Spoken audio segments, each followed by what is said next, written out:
Di pesantren Al-Ikhlas, pagi selalu dimulai dengan suara mengaji, halaman disapu, dan jadwal dakwah yang selalu penuh. Warga percaya tempat ini adalah sebuah rumah ilmu. Di tengahnya, Kiai Harun menjadi tokoh yang dihormati. Anak-anak, ilmu tanpa adab seperti lampu tanpa minyak. Kalian belajar bukan untuk terlihat saleh, tapi menjaga diri saat tidak ada manusia yang melihat. Orang berilmu harus paling takut kepada Allah. Benar Kiai, saya ingin kelas sore nanti membahas amanah guru kepada murid. Santri harus tahu bahwa orang yang dipercaya memegang ilmu juga wajib menjaga batas, menjaga lisan dan juga menjaga kehormatan murid. Bagus Farid, tapi sampaikan dengan bahasa yang lembut. Pesantren ini besar karena orang percaya. Jangan sampai pembahasanmu membuat wali santri berpikir ada masalah di sini. Justru karena orang percaya, kita harus terang. Kepercayaan bukan tembok untuk menutup salah, Kiai. Kepercayaan itu jendela agar kebaikan terlihat dari luar dan dalam. Dari luar, semuanya tampak tertata.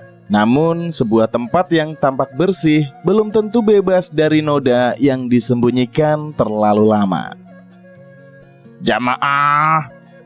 Jamaah, dakwah butuh biaya. Pesantren butuh perluasan asrama, dapur umum, dan biaya siswa santri.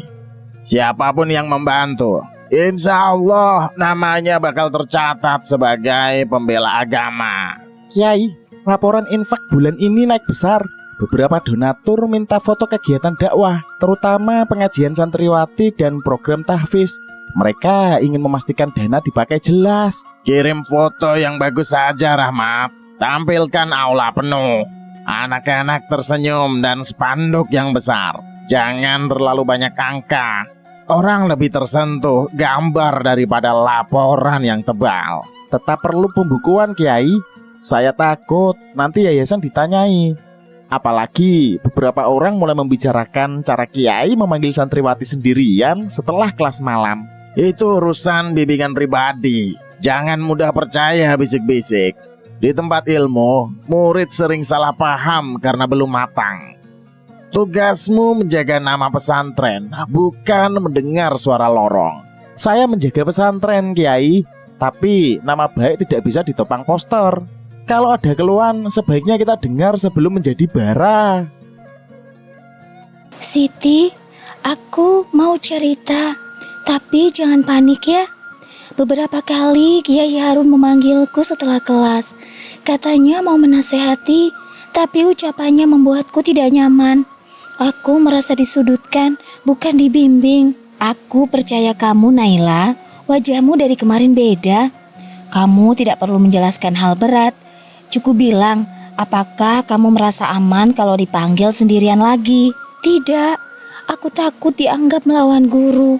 Dia selalu bicara tentang taat, tentang santri durhaka kalau menolak arahan. Aku bingung Siti, apakah diam itu sabar atau membiarkan salah terus berjalan? Dalam agama, taat tidak boleh dipakai untuk mendekatkan orang.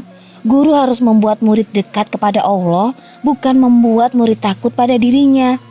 Ayo, kita harus bicara kepada Ustadz Farid. Aku malu. Bagaimana kalau semua orang mengira aku mengarang? Bagaimana kalau orang tuaku dipanggil dan aku disuruh pulang sebagai pembuat masalah? Kita tidak akan berteriak sembarangan. Kita mengadu dengan tertib karena kebenaran tidak selalu datang dari suara keras. Kadang dari keberanian kecil yang membuka pintu besar. Naila, Siti, terima kasih ya sudah datang. Kalian tidak perlu menceritakan bagian yang membuat kalian terluka. Cukup sampaikan saja apa yang kalian butuh untuk merasa aman mulai malam ini. Saya ingin tidak dipanggil sendirian lagi oleh Kiai Harun. Saya ingin kalau ada bimbingan, pintunya terbuka, ada ustazah, dan ada wali kelas. Saya tidak mau dituduh buruk karena menjaga diri. Saya juga pernah mendengar teman lain menangis setelah dipanggil. Mereka tidak berani bicara. Kami tidak ingin mempermalukan pesantren, Ustadz. Kami hanya ingin tempat belajar ini benar-benar menjadi tempat yang aman. Kalian itu tidak mempermalukan pesantren. Orang yang menyalahgunakan posisi itulah yang merusak pesantren. Dakwah tidak boleh berhenti di mimbar. Dakwah itu harus terus melindungi yang lemah. Tapi beliau adalah kiai besar. Kalau saya salah bicara, hidup saya bisa berubah. Orang sering lebih cepat membela tokoh daripada mendengar santri. Karena itu, kita berjalan rapih. Saya akan meminta aturan pendampingan resmi, mencatat keluhan, dan menghubungi pengurus. Kalian berhak aman tanpa harus kehilangan kehormatan. Kiai, saya menerima permintaan rapat dari Ustadz Farid. Katanya perlu aturan baru. Tidak ada santri yang dipanggil sendiri di ruangan tertutup. Menurut saya itu wajar sih untuk menjaga semua pihak tetap aman. Farid terlalu muda untuk mengajari saya menjaga pesantren. Saya memimpin sebelum dia membaca kitab kuning. Aturannya begitu, membuat saya terlihat dicurigai. Justru aturan itu melindungi kiai juga. Kalau semua terbuka, tidak ada ruang prasangka. Donatur juga makin percaya karena sistemnya jelas. Jangan bawa donatur untuk menekan saya. Mereka memberi karena nama saya. Aula itu penuh karena suara saya. Pesantren ini berdiri karena orang hormat kepada saya. Hormat manusia bisa berubah, Kiai. Yang tidak berubah adalah hisab Allah. Saya mohon jangan anggap keluhan sebagai serangan. Kadang keluhan itu juga sebagai alarm sebelum kebakaran. Siapkan acara tablik akbar Jumat. Saya akan bicara tentang fitnah dan bahaya menuduh ulama, biar semua tahu posisi mereka. Naila, ibu tidak memaksamu bercerita lebih jauh. Ibu hanya mau tahu apakah kamu ingin tetap belajar di pesantren itu kalau aturan belum berubah. Saya masih ingin belajar, Bu. Saya sayang hafalan saya, teman-teman saya, dan guru-guru yang baik. Tapi saya tidak mau ketakutan setiap kali nama saya dipanggil lewat pengeras suara. Berani berkata tidak pada keadaan yang salah bukan berarti kurang adab. Dulu ibu mengira diam itu selalu paling aman. Sekarang ibu mengerti, diam kadang membuat orang zolim merasa semakin tinggi. Bu, kami sudah bicara dengan Ustadz Farid. Beliau tidak menyuruh kami membuat keributan. Beliau minta semua dicatat dan juga dilindungi. Bagus, dakwah bukan hanya ceramah tentang surga, tetapi memastikan anak orang tidak menangis sendirian di kamar. Ibu akan mendampingi kalian saat rapat nanti. Terima kasih, Bu. Saya merasa lebih kuat. Saya cuma ingin orang tahu bahwa santri juga manusia, bukan nama kecil di bawah nama besar seorang kiai. Kiai, saya datang bukan untuk menghukum. Saya datang untuk mengingatkan saja. Ada santriwati yang merasa tidak aman saat dipanggil sendiri. Mereka meminta batas yang jelas. Farid, kamu tahu apa tentang memimpin jiwa manusia? Santri kadang perlu pendekatan khusus. Kalau semua hal dibuat prosedur, pesantren akan kehilangan sentuhan ayah kepada anak. Kasih sayang tidak perlu di ruangan tertutup. Nasihat tidak kehilangan makna hanya karena ada pendamping. Justru cahaya ilmu lebih bersih ketika tidak ada sudut gelap. Kamu sedang menuduh saya. Hati-hati ya, lidah seseorang ustadz juga bisa menjadi sumber dosa.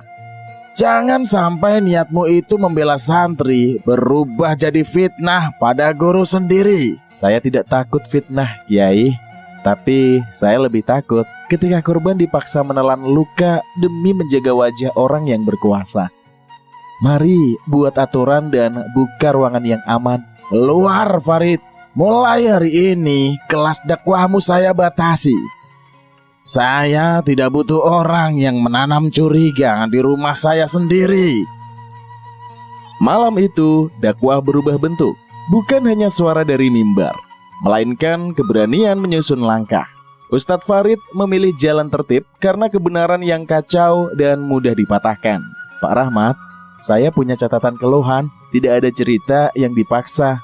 Semua hanya berisi pola panggilan, waktu, tempat, dan permintaan perlindungan. Kita harus membahasnya di pengurus. Saya membaca sebagian. Polanya sama, tidak bisa dianggap kebetulan. Saya akan diundang perwakilan wali santri. Tapi kita jaga nama anak-anak. Fokusnya adalah keselamatan, bukan tontonan. Terima kasih. Saya ingin tablik akbar tetap berjalan, tetapi temanya Kita ubah saja jadi amanah pemimpin dan larangan menzalimi orang yang lemah. Kiai Harun pasti marah.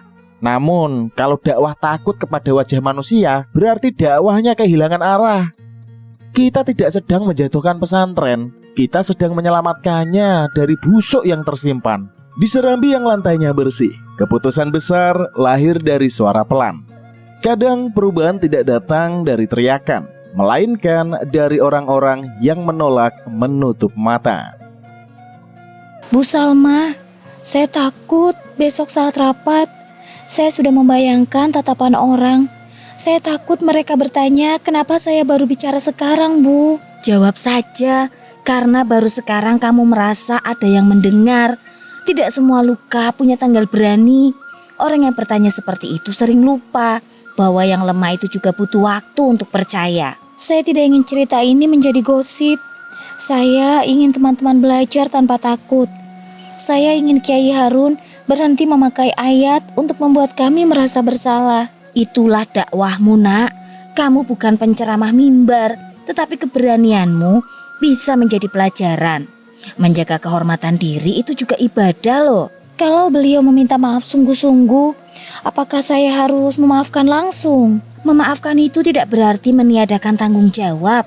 Taubat bukan hanya air mata, tetapi perubahan, pengakuan, dan kesiapan menerima akibat. Jamaah, oh jamaah, zaman sekarang zamannya fitnah. Bergerak lebih cepat daripada berdoa. Banyak orang merusak ulama dengan cerita tipis. Jangan mudah percaya kepada suara yang tidak jelas sumbernya. Izin menambahkan Kiai, fitnah memang dosa yang besar, tetapi menutup pengaduan orang lemah juga dosa besar. Islam mengajarkan tabayun, bukan membungkam. Tabayun berarti mendengar semua pihak dengan adil. Bagus Farid, tapi jangan membuat jamaah salah paham. Santri harus punya adab kepada guru. Tanpa adab, ilmu tidak berkah. Guru juga harus punya adab kepada santri. Tanpa amanah, kedudukan tidak akan berkah.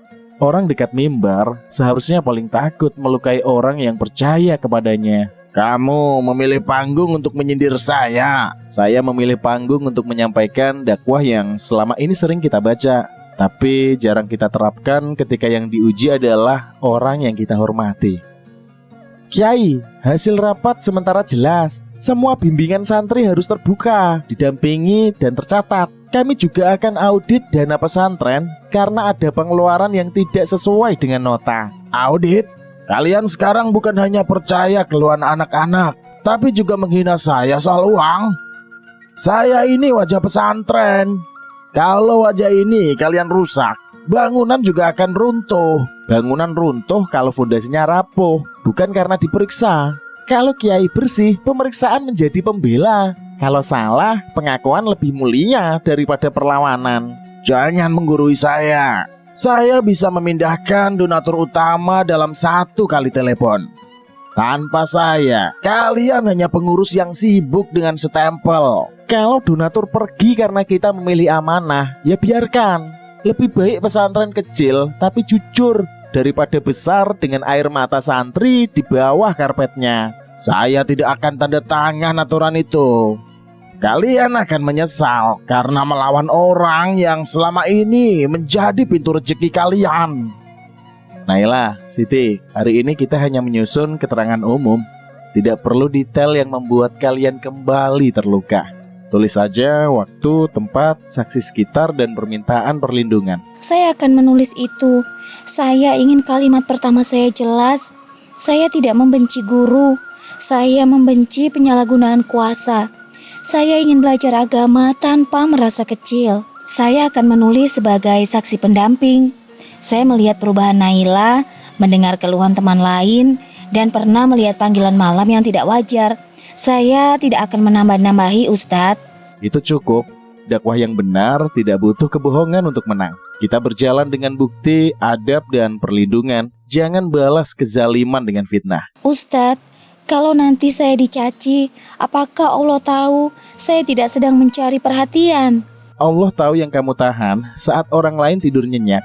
Jangan jadikan komentar manusia sebagai hakim terakhir. Yang penting langkahmu itu bersih. Kiai, sebelum semuanya dibawa lebih jauh, saya mohon sekali lagi, akui kesalahan jika ada. Minta maaflah kepada yang terluka. Lepaskan jabatan sementara dan biarkan proses yang berjalan. Kamu benar-benar ingin saya jatuh. Kamu pikir setelah saya ngaku, orang bakal meluk saya? Mereka akan mencabik nama saya.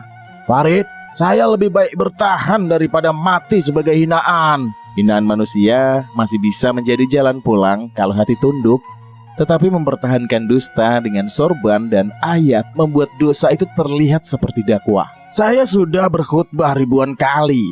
Saya membangun masjid, memberi makan santri, mengirim bantuan. Kesalahan kecil tidak akan menghapus jasa besar saya. Amal besar tidak menjadi izin untuk melukai. Justru semakin tinggi ilmu seseorang, semakin berat hisapnya. Jangan menunggu teguran Allah untuk datang dengan cara yang tidak kiai tawar. Pergi, besok saya akan umumkan bahwa semua ini fitnah. Setelah itu, siapapun yang melawan saya akan keluar dari pesantren. Pada malam ketika Kiai Harun menyiapkan pernyataan dusta, azab mulai datang. Bukan dari tangan manusia, melainkan dari arah yang tidak bisa ia kendalikan. Hartanya berbalik menjadi pintu kehancuran. Rahmat, kenapa pesan masuk bertubi-tubi? Donatur membatalkan bantuan, rekening yayasan dibekukan, kontraktor menagih, dan video ceramahku dipenuhi komentar yang gak jelas. Ini pasti kerja kalian. Kiai, saya baru menerima surat resmi. Audit menemukan dana pesantren masuk ke rekening pribadi. Beberapa wali santri juga melapor dengan bukti tertulis. Saya mohon, jangan tambah dusta lagi. Dinding ini kenapa seperti menyempit? Lampu itu seperti mata yang menatap. Air dari plafon juga mengenai kitabku, tapi rasanya panas di tanganku. Rahmat, panggil orang. Aku tidak bisa bernafas tenang. Kiai, istighfar. Jangan salahkan siapapun. Semua yang Kiai tutupi sedang terbuka satu persatu. Kalau masih ada sisa hati, gunakan saja untuk mengaku, bukan malah mengancam. Aku melihat wajah-wajah santri di kaca jendela. Mereka tidak bicara, tapi matanya seperti menanyakan semua ayat yang pernah kupakai. Ya Allah, kenapa suara azan ini masuk di kepalaku terdengar seperti panggilan hukuman? Malam itu, pesantren tidak runtuh, tetapi topeng Kiai Harun hancur. Kursi kebesarannya basah, pialanya retak, dan namanya tenggelam bersama angka-angka hutang di layar. Farid, tubuhku seperti terbakar dari dalam. Kulitku dingin. Setiap kali memejamkan mata, aku melihat aula yang penuh santri yang menunduk. Aku ingin kembali ke mimbar, bukan untuk ceramah, tapi untuk meminta maaf. Kiai, pintu taubat terbuka sebelum nyawa sampai di tenggorokan. Ucapkan pengakuan jujur, saya akan sampaikan permintaan maaf Kiai, tapi tanggung jawab dunia tetap berjalan. Aku salah. Aku memaksa ilmu untuk dihormati, bukan untuk takut kepada Allah. Aku membuat anak-anak merasa kecil, lalu menyebutnya nasihat. Aku mengira sorban bisa menutup dosa. Ternyata dosa menunggu di balik nafas terakhir. Saya dengar pengakuan Kiai. Semoga Allah menerima taubat yang sungguh-sungguh dari Kiai. Tetapi biarlah kisah ini jadi peringatan bahwa dakwah tanpa amanah bisa berubah menjadi jalan kehancuran. Katakan kepada Naila, Siti, dan semua yang pernah takut, aku tidak pantas mereka hormati. Katakan kepada pesantren, jangan lindungi lagi namaku. Lindungilah anak-anak, lindungi kebenaran. Ya Allah, jangan jadikan akhirku lebih gelap. Setelah kalimat itu, suara Kiai Harun terhenti. Hujan menempel di kaca. Kursi tunggu kosong dan berkas laporan terbuka. Ia meninggal dalam kehancuran yang ia bangun, bangkrut, hina, dan terlambat menyesal. Pesantren Al-Ikhlas kemudian berdiri dengan aturan baru karena dakwah yang benar bukan hanya mengajak manusia menangis di pengajian, tetapi menjaga manusia agar tidak menangis sendirian dalam ketakutan. Dan film pun usai.